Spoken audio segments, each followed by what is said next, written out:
Bienvenidos a Preguntas y Respuestas con el pastor Carlos Estal. Este es un podcast de Iglesia Vida Cristiana. Puedes participar enviando tus preguntas al correo preguntasbiblicas@vidacristiana.org.gt. Vamos a responder preguntas que nos han enviado y la primera pregunta que respondemos en esta oportunidad es la siguiente. Los conflictos en Medio Oriente y los nombres de los países que están en el conflicto y que se levantarán contra Israel, ¿cómo se llaman estos países en la Biblia?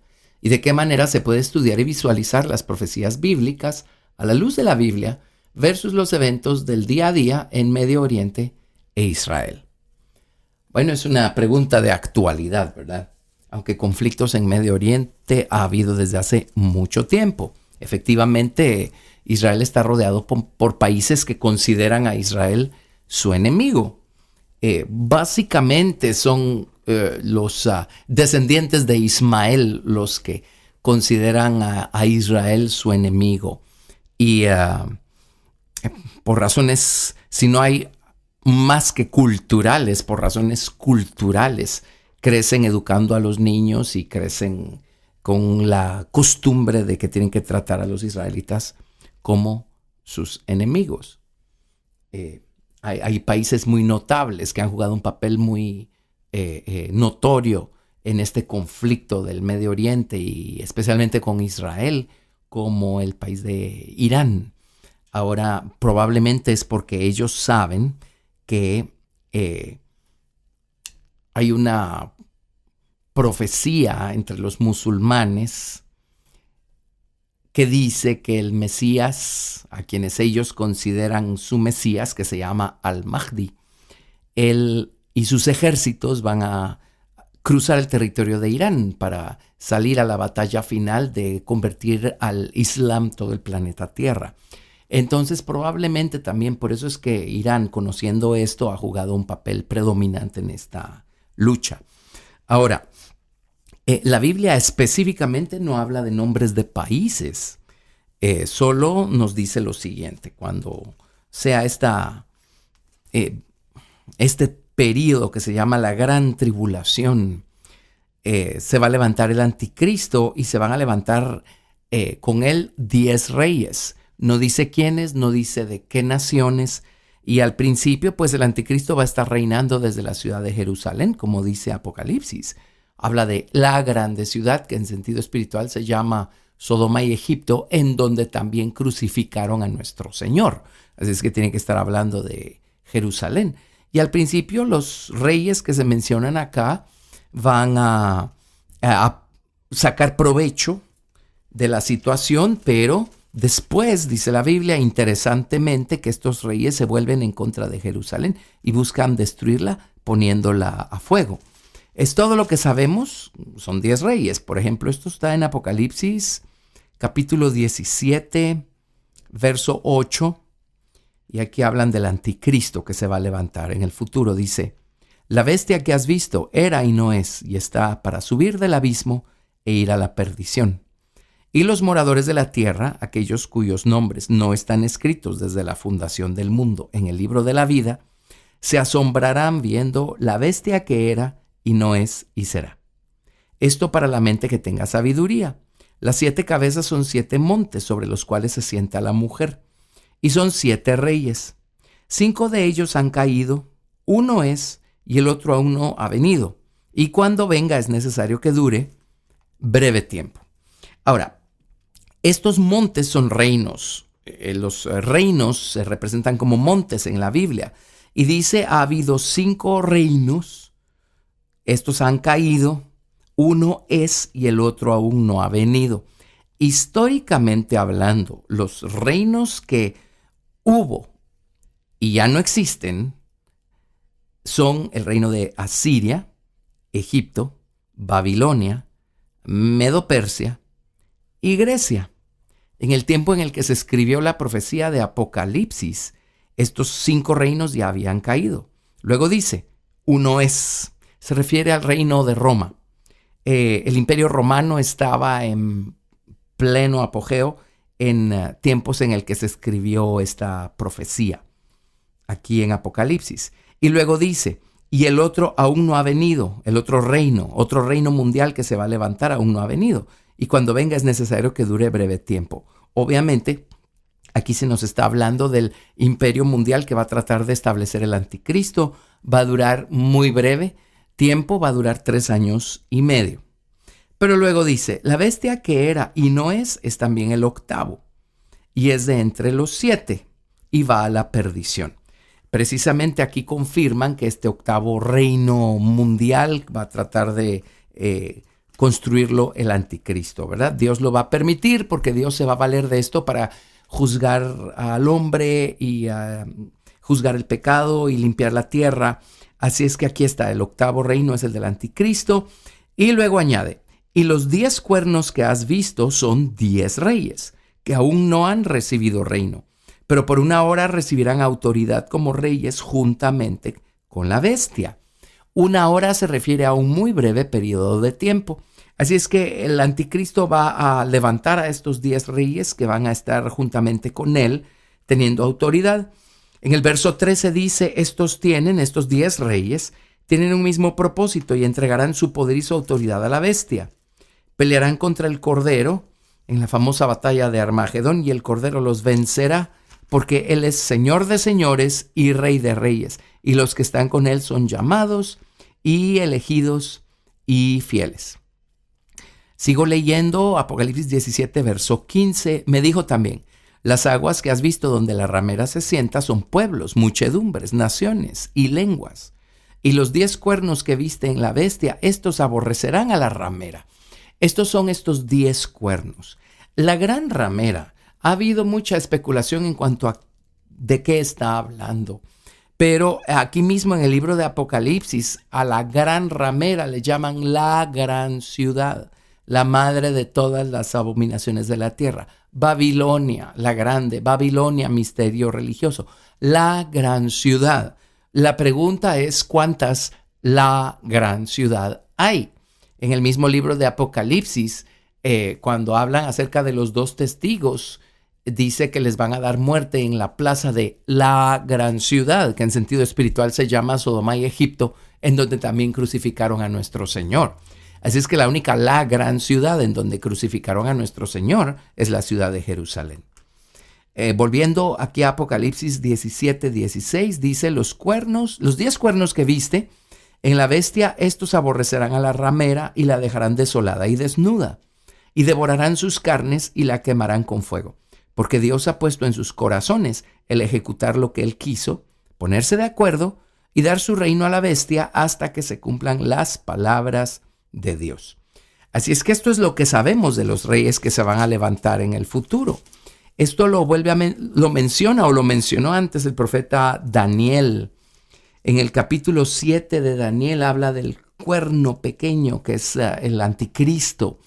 En la profecía de Daniel hay que tener cuidado porque hay ocasiones en las que habla del anticristo y hay ocasiones en donde está hablando de Antíoco Epífanes, el griego que conquistó Jerusalén y puso la abominación desoladora ahí en el santuario, que fue uno de los 4 generales que heredaron el imperio de Alejandro Magno. Muy bien, pero regresando al anticristo, Daniel también habla del anticristo y después de la visión, vamos a ver que tuvo Daniel. Vamos a leer en Daniel capítulo 7, verso 19. Cuando vio 4 bestias, que representan los imperios de Babilonia, Medo-Persia, Grecia y Roma, y en conexión con la bestia esta que representa Roma. Recuerden que la estatua de Nabucodonosor tenía 10 dedos, mitad hierro y mitad barro cocido. Y esa es una extensión del Imperio Romano y es lo que nos ha llegado hasta acá. Los sistemas jurídicos de los países derivan del sistema romano, etc. Entonces dice en Daniel 7:19, entonces tuve deseo de saber la verdad acerca de la 4ª bestia, que era tan diferente de todas las otras, espantosa en gran manera, que tenía dientes de hierro y uñas de bronce, que devoraba y desmenuzaba y las sobras hollaba con sus pies. Asimismo acerca de los 10 cuernos que tenía en su cabeza, y del otro que le había salido, delante del cual habían caído 3. Y este mismo cuerno tenía ojos y boca que hablaba grandes cosas, y parecía más grande que sus compañeros. Y veía yo que este cuerno hacía guerra contra los santos y los vencía, hasta que vino el anciano de días, y se dio el juicio a los santos del Altísimo. Y llegó el tiempo, y los santos recibieron el reino. Dijo así: la cuarta bestia será un cuarto reino en la tierra, el cual será diferente de todos los otros reinos, y a toda la tierra devorará, trillará y despedazará. Los 10 cuernos significan que de aquel reino se levantarán 10 reyes, y tras ellos se levantará otro, el cual será diferente de los primeros, y a 3 reyes derribará. Y habla del anticristo, hablará palabras contra el Altísimo, y a los santos del Altísimo quebrantará, y pensará en cambiar los tiempos y la ley, y serán entregados en su mano hasta tiempo y tiempos y medio tiempo. Ojo, 3 años y medio. Así es que es todo lo que sabemos previo a la gran tribulación, o durante la gran tribulación. Sabemos de estos 10 reyes, ¿verdad? Que obviamente representan 10 naciones, pero no nos dice qué naciones son. Ahora, como digo, la historia está indicando que las naciones vecinas de Israel son naciones enemigas, y muchas de estas han dicho explícitamente que quieren ver la destrucción y la eliminación de la nación de Israel. Así es que creo que vamos sobreseguros concluyendo que muchas de estas naciones van a jugar un papel predominante en lo que acabamos de leer, y algunos de estos reyes que se van a levantar muy probablemente son jefes de gobierno de estas naciones, ¿verdad? Que son vecinas. Ahora, cuando Jesucristo venga a reinar sobre la tierra, Él va a destruir a estos reyes, estas naciones. Va a haber una batalla al sur de Jerusalén, en Bosra.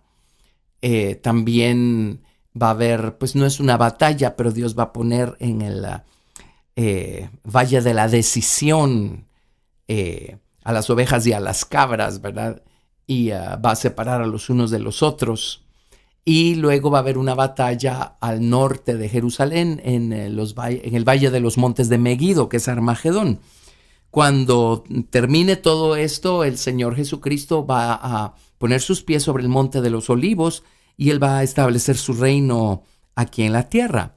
Va a ser un reino que va a durar 1000 años, y va a haber paz, y Jesús va a ser el rey, y la gente va a alabar y a honrar al Señor Jesucristo.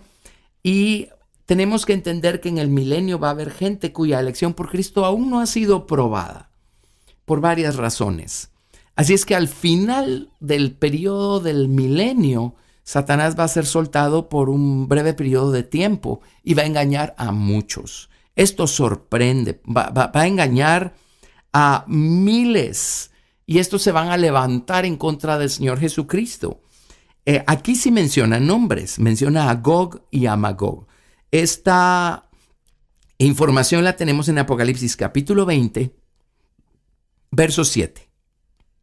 Cuando los 1000 años se cumplan, Satanás será suelto de su prisión y saldrá a engañar a las naciones que están en los 4 ángulos de la tierra, a Gog y a Magog, a fin de reunirlos para la batalla, el número de los cuales es como la arena del mar. Y subieron sobre la anchura de la tierra y rodearon el campamento de los santos y la ciudad amada, y de Dios descendió fuego del cielo y los consumió. Esta es una batalla que se va a pelear al final del milenio. Aquí, pues, mencionan a Gog y a Magog. Si quieren estudiar más acerca de esto, en el libro de Ezequiel, el capítulo 38 y 39 nos habla en detalle de esta batalla. Gog y Magog indica las naciones que están al norte de Israel. Esto incluye el territorio ruso.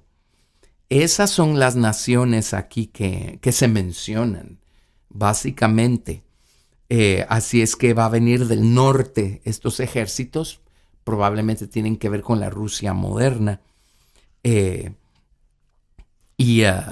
Ellos van a tratar de pelear esta batalla en contra del Señor Jesucristo. Aquí tenemos pues cómo van a ser vencidos. Pero en cuanto a nombres que aparezcan en la Biblia, estos son los nombres que aparecen en la Biblia. En las profecías antiguas, los profetas mencionan muchos nombres y a muchas naciones. Esas son naciones que pelearon en contra de Israel, cada una en su momento. Naciones que Dios levantó para juzgar a su pueblo, para castigarlos, para llamarles la atención cada vez que se alejaban de Dios. Si leemos a los profetas en el Antiguo Testamento, su profecía es paralela a los tiempos de los reyes.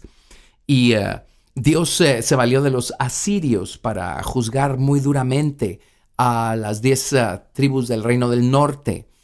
Y Dios se valió de los caldeos también para castigarlos. Y aparecen muchos pueblos allí que pelearon en contra de Israel, en contra de Judá.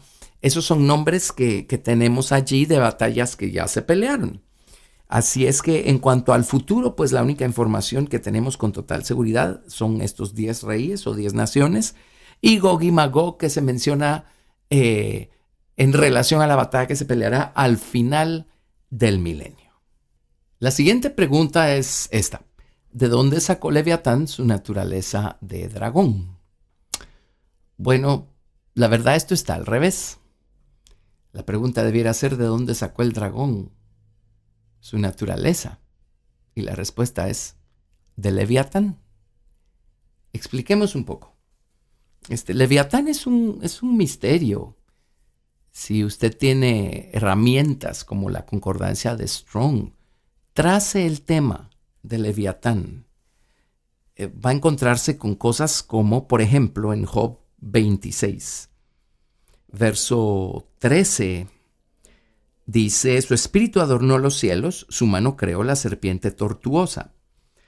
En el contexto aquí, por supuesto, está hablando de las constelaciones y de las estrellas, y hay una constelación que se llama Draco o el dragón. Así es que en primeros términos probablemente está hablando de eso. Pero luego uno sigue explorando el tema y uno descubre algo interesante. Eso de la serpiente tortuosa no termina solamente en un conjunto de estrellas. En el libro de Isaías capítulo 27, verso 1 dice, en aquel día Jehová castigará con su espada dura, grande y fuerte a Leviatán, serpiente veloz, y a Leviatán, serpiente tortuosa, y matará al dragón que está en el mar. Vea qué interesante. La serpiente tortuosa es algo más que una constelación. Estamos hablando de Leviatán. Y en este versículo, Leviatán y el dragón obviamente no son lo mismo. Tienen gran conexión y en cuanto a naturaleza, pues podemos decir que son lo mismo. Pero aquí dice, va a matar a Leviatán y va a matar al dragón. Entonces, ¿cómo está la cosa? En Isaías capítulo 45, verso 7, leemos lo siguiente. Isaías 45, verso 7.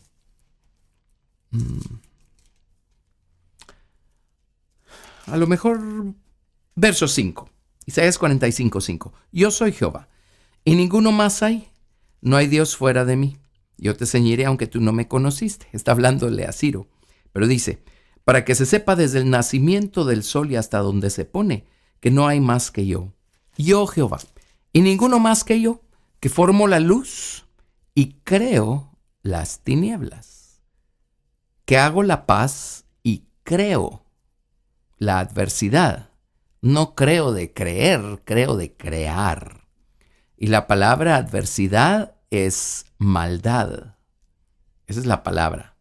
Así es que Dios creó la maldad.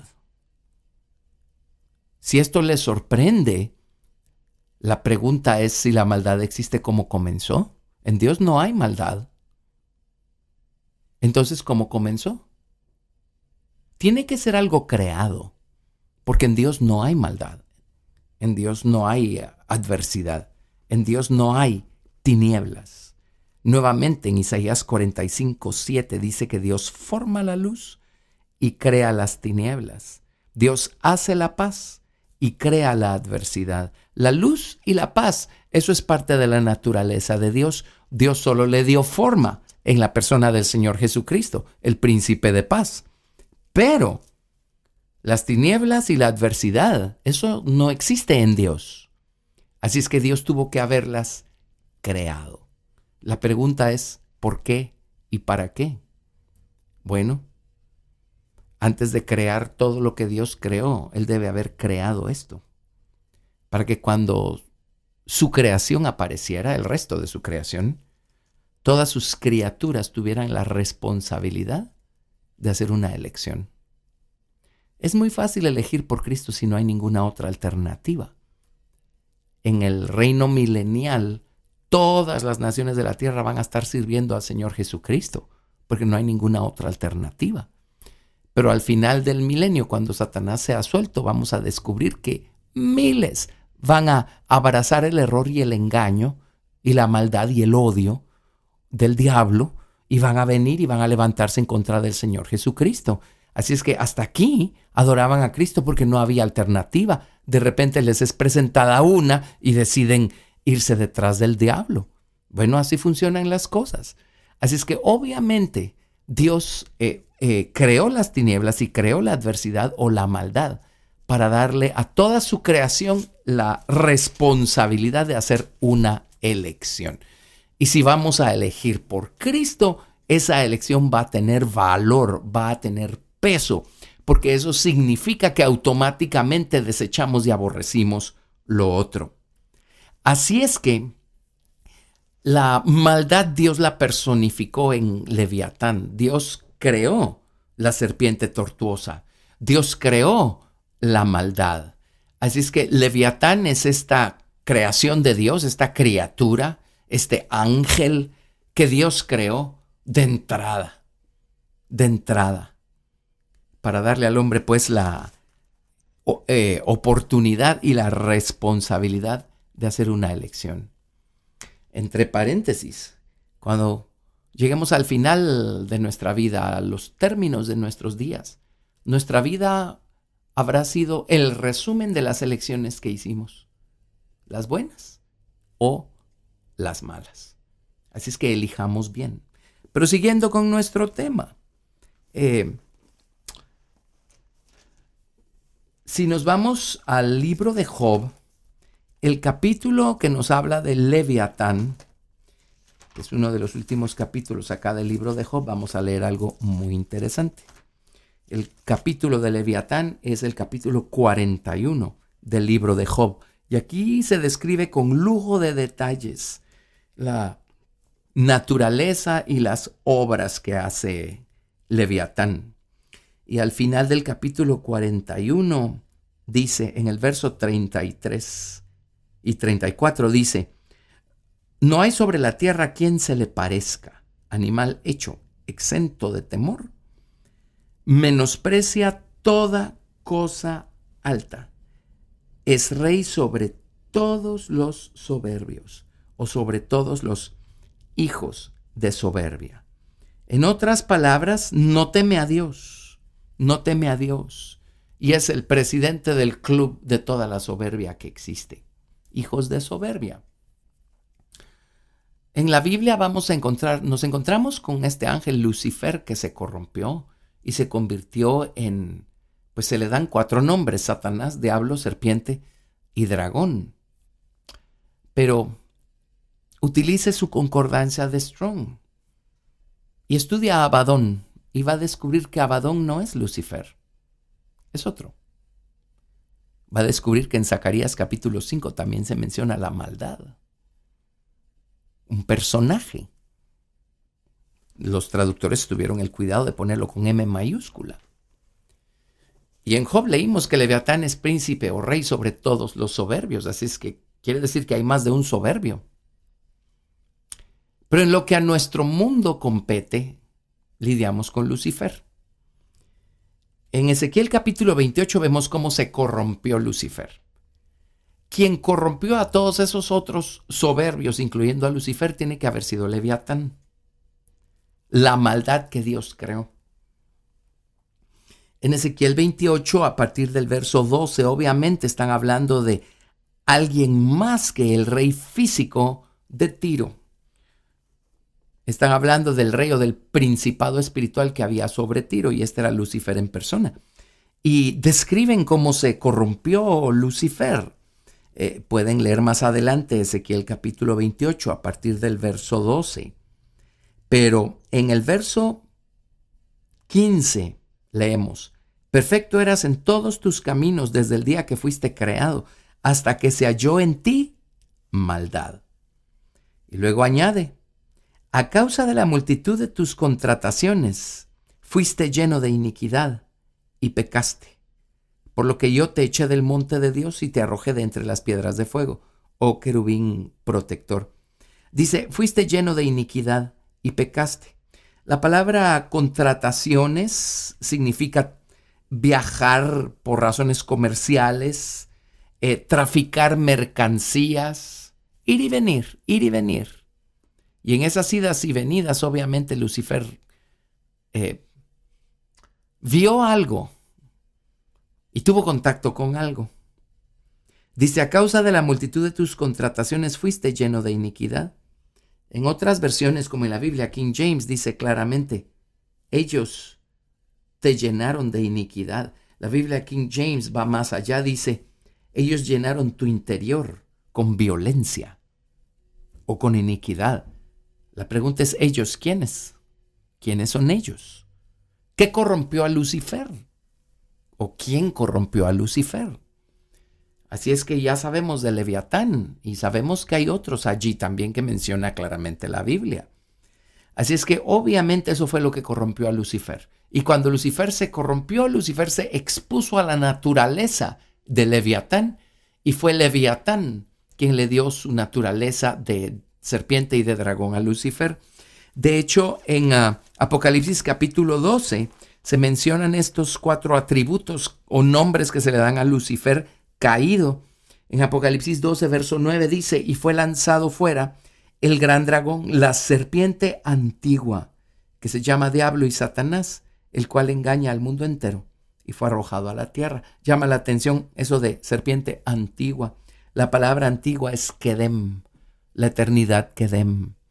Así es que muy atrás, allá en la eternidad, cuando Dios comenzó su proceso creativo, recuerden que Dios dio la orden y Jesucristo ejecutó. Dios habló y Jesucristo, el verbo de Dios, ejecutó.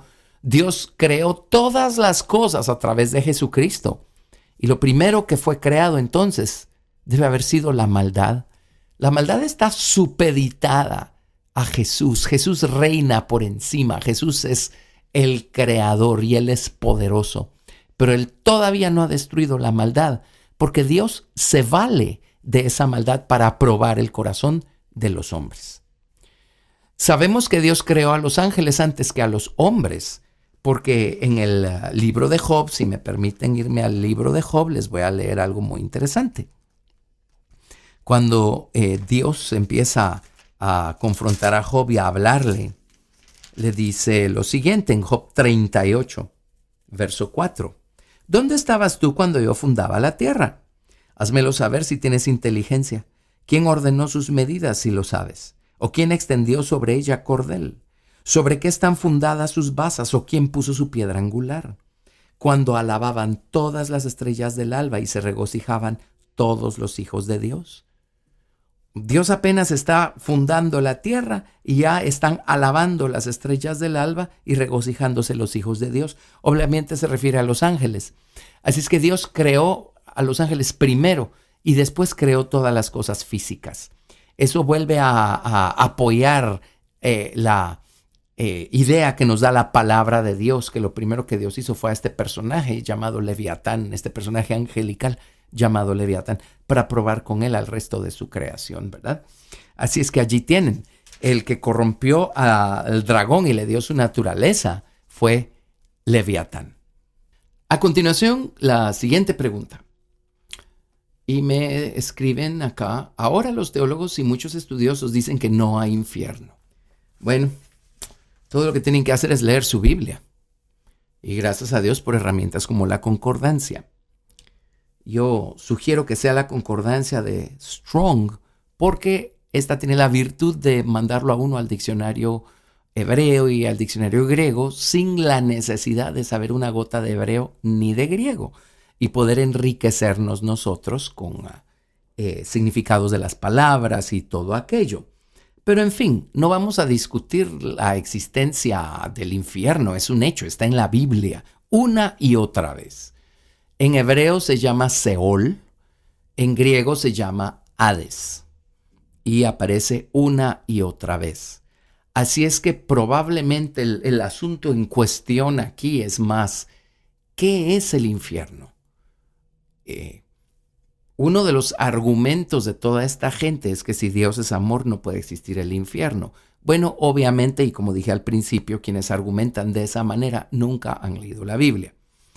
Si uno lee la Biblia, uno tiene que entender que lo que allí dice, eso es.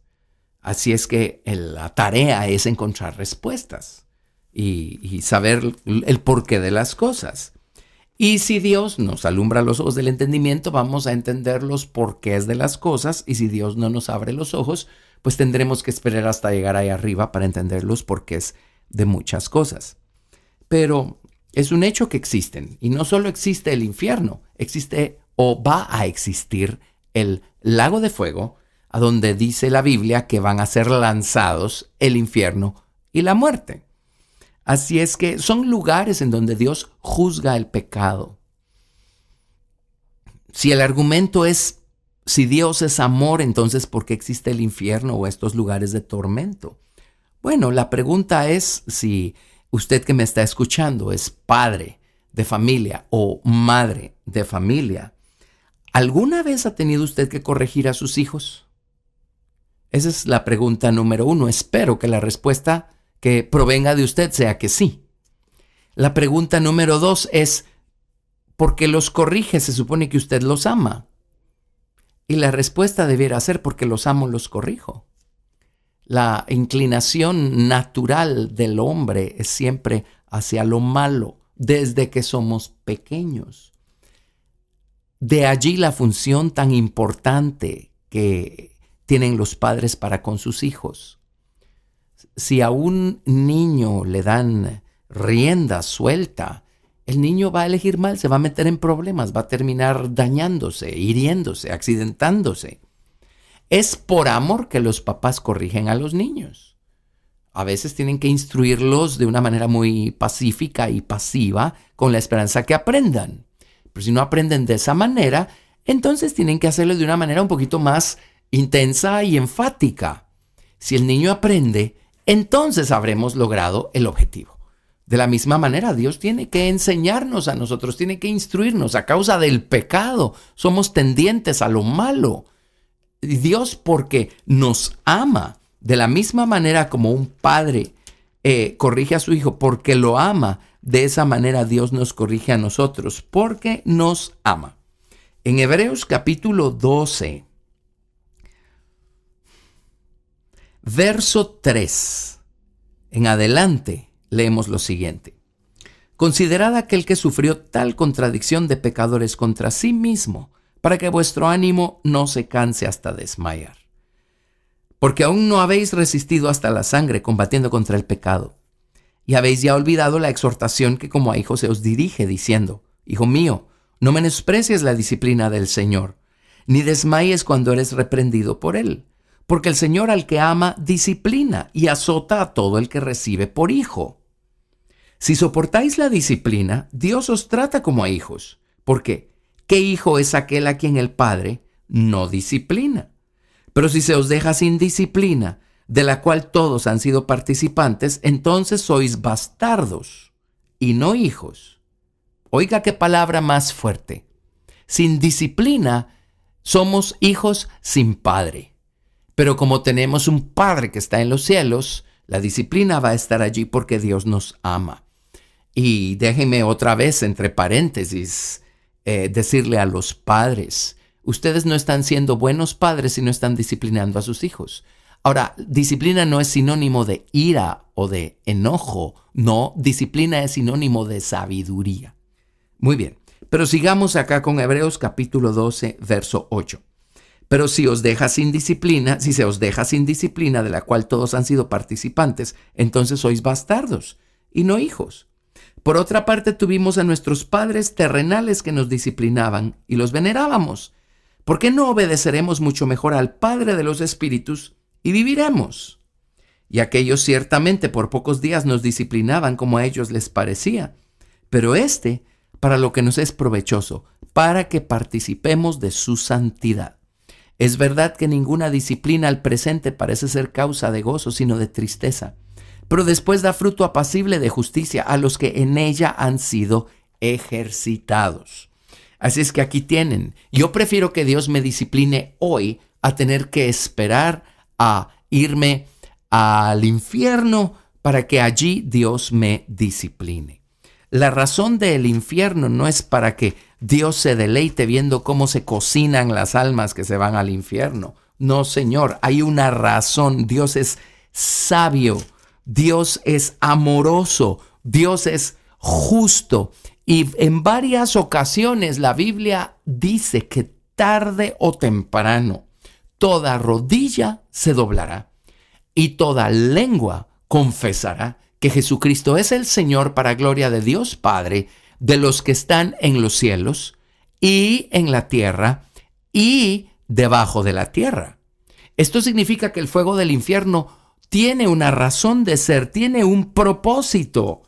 Algo va a conseguir Dios con ese lado de su fuego para que toda lengua termine confesando que Jesucristo es el Señor para gloria de Dios Padre. Ahora, vámonos a Deuteronomio capítulo 32, verso 22. ¿Qué es el Seol o el infierno? Y luego Dios va a formar un lago de fuego a donde va a ser lanzado el infierno. En Deuteronomio 32, verso 22 dice el Señor: porque fuego se ha encendido en mi ira y arderá hasta las profundidades del Seol. Devorará la tierra y sus frutos y abrazará los fundamentos de los montes. ¿Qué es el Seol? ¿De dónde viene el fuego que se enciende en el Seol? Si puso atención a lo que acabo de leerle, el fuego viene de Dios mismo. El amor de Dios es fuego. El fuego es una de las palabras con las que se describe la naturaleza del amor. En Cantar de los Cantares dice: porque fuerte como la muerte es el amor, duros como el sepulcro los celos, sus brasas de fuego, fuerte llama. Ahora note esto, ¿el fuego es bueno o es malo? Depende. El fuego en sí no puede ser ni bueno ni malo, pero el efecto que el fuego produce sobre aquello que le acerquemos puede ser bueno o malo, positivo o negativo, constructivo o destructivo. Si usted al fuego le acerca un metal, ¿qué va a hacer el fuego con ese metal sino refinarlo aún más, purificarlo aún más, santificarlo aún más? Pero si usted al fuego le acerca madera, heno y hojarasca, eso se va a consumir, va a perecer.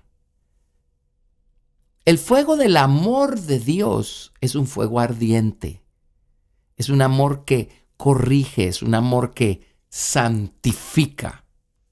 Pero si nosotros no queremos que Dios transforme nuestra naturaleza aquí y ahora y la conforme a imagen de Cristo, entonces tendremos que esperar a estar delante del fuego de Dios para que el fuego de Dios nos consuma aquello que Dios pudo haber consumido en nosotros antes. El profeta Isaías le llama a Dios fuego consumidor y llamas eternas.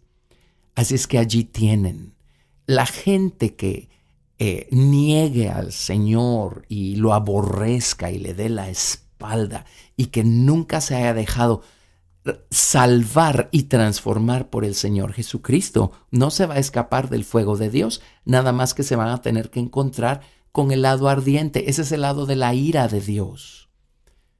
Ira. La Biblia habla de la ira de Dios. Ahora, por favor, Dios es amor. La ira de Dios no puede ser lo que nosotros vemos reflejado en los hombres. Cuando nosotros como humanos imperfectos, mortales, finitos, nos llenamos de ira, esa es una ira que va acompañada de enojo, de odio, de deseos de venganza o de celos o de lo que sea. Esa ira es destructiva. Por favor, no compare la ira santa, divina, sabia y amorosa de Dios con la ira que manifestamos nosotros los hombres, que somos imperfectos. La ira de Dios solo es el lado ardiente de Dios. Dios trata con el hombre o del lado de su misericordia o del lado de su ira. Del lado de la misericordia, si quiere describirlo de esta manera, Dios estará tratando suavemente con nosotros. Pero si eso no nos hace reaccionar, pues Dios va a tener que trabajar de una manera un poquito más dura y más intensa con nosotros. Si las personas odiaron toda su vida a Dios, el día que se mueran, su alma se va a ir al infierno. Van a tener que enfrentarse con aquello que odiaron toda su vida. Y ahí va a estar el tormento y el infierno para ellos. Es el fuego de Dios el que enciende el Seol. Ya lo leímos en Deuteronomio 32, 22. Lo vuelvo a leer. Porque fuego se ha encendido en mi ira y arderá hasta las profundidades del Seol. No es otro fuego más que el fuego de Dios. Un día el infierno va a ser lanzado al lago de fuego. Bueno, ¿de dónde viene el fuego que está en el lago de fuego? En Isaías capítulo 30, verso 27, leemos. He aquí que el nombre de Jehová viene de lejos, su rostro encendido y con llamas de fuego devorador, sus labios llenos de ira y su lengua como fuego que consume. Su aliento, cual torrente que inunda, llegará hasta el cuello para zarandear a las naciones con criba de destrucción, y el freno estará en las quijadas de los pueblos, haciéndoles errar.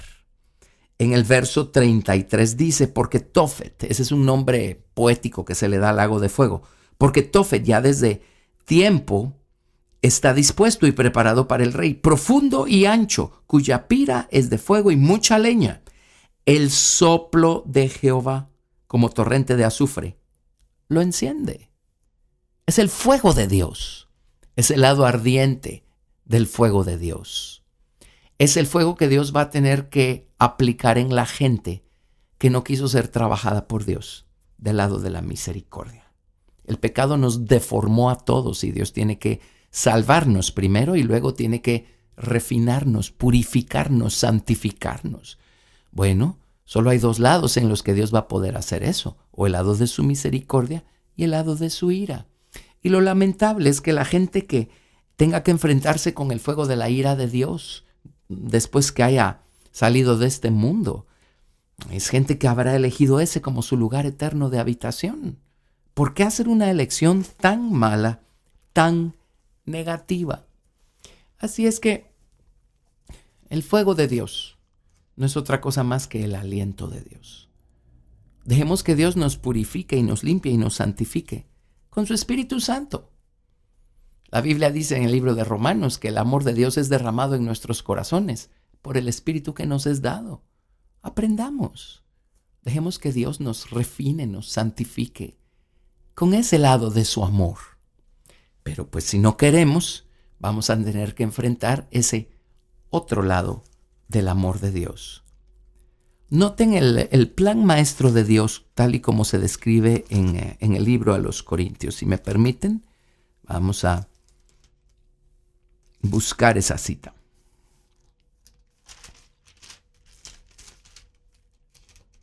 Estoy en 1 Corintios capítulo 15, verso 20, y está hablando del orden de las resurrecciones. Dice, mas ahora Cristo ha resucitado de los muertos, primicias de los que durmieron es hecho. Porque por cuanto la muerte entró por un hombre, también por un hombre la resurrección de los muertos. Porque así como en Adán todos mueren, también en Cristo todos serán vivificados, pero cada uno en su debido orden. Cristo, las primicias, luego los que son de Cristo en su venida, luego el fin, cuando entregue el reino al Dios y Padre, cuando haya suprimido todo dominio, toda autoridad y potencia. porque preciso es que él reine hasta que haya puesto a todos sus enemigos debajo de sus pies. Y el postrer enemigo que será destruido es la muerte, porque todas las cosas las sujetó debajo de sus pies. Y cuando dice que todas las cosas han sido sujetadas a él, claramente se exceptúa aquel que sujetó a él todas las cosas. Pero luego que todas las cosas le estén sujetas, entonces también el Hijo mismo se sujetará al que le sujetó a él todas las cosas, para que Dios sea todo en todos. Ahora permítame descifrar este trabalenguas.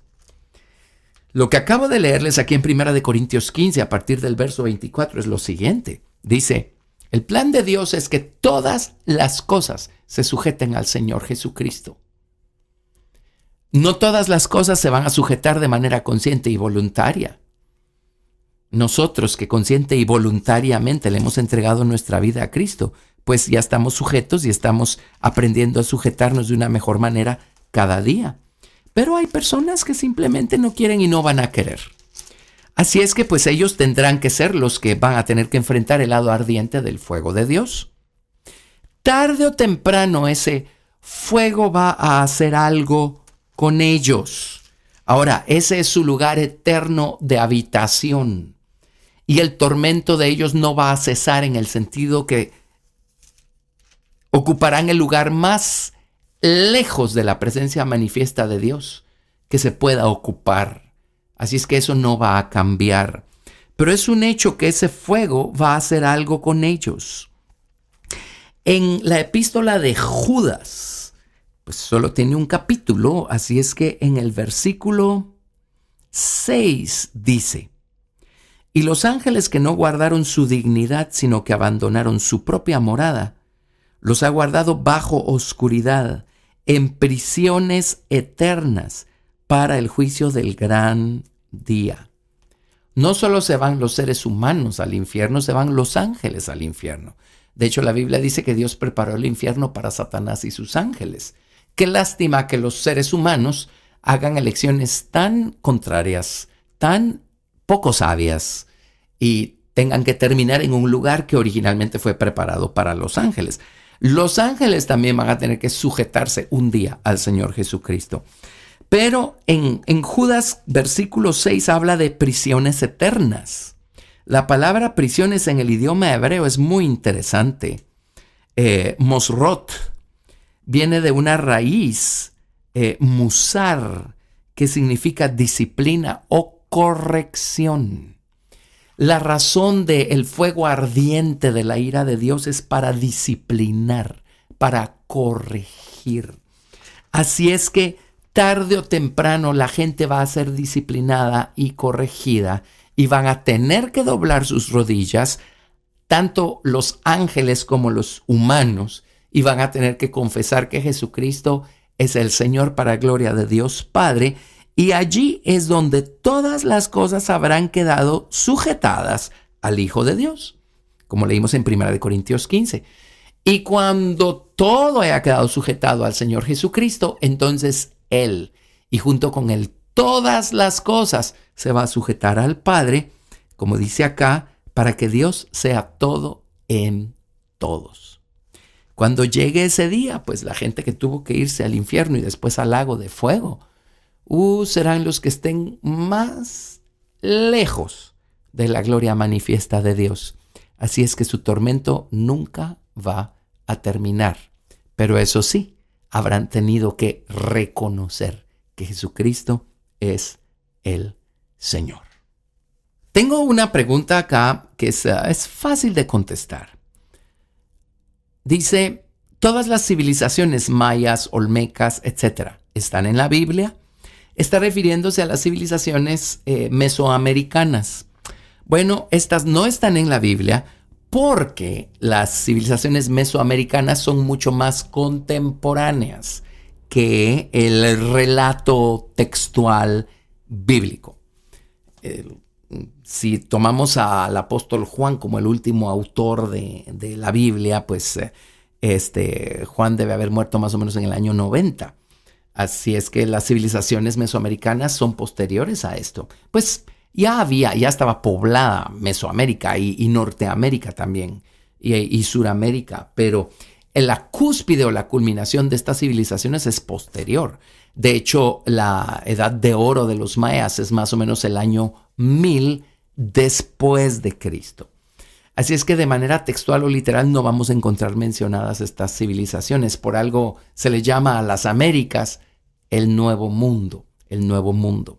Hay teorías, hay cosas del origen de las civilizaciones mesoamericanas.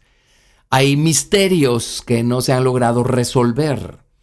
He leído aquí y allá acerca de inscripciones y cosas que están en hebreo, que han sido encontradas entre algunas tribus de Norteamérica, algunas tribus nativas de Suramérica. Hay evidencia de que los fenicios estuvieron en Suramérica. Hay muchos misterios. El hombre antiguo no era tan tonto como el hombre moderno, entre comillas, lo pinta. El hombre antiguo era muy hábil, eran hábiles navegantes y muchas cosas allí.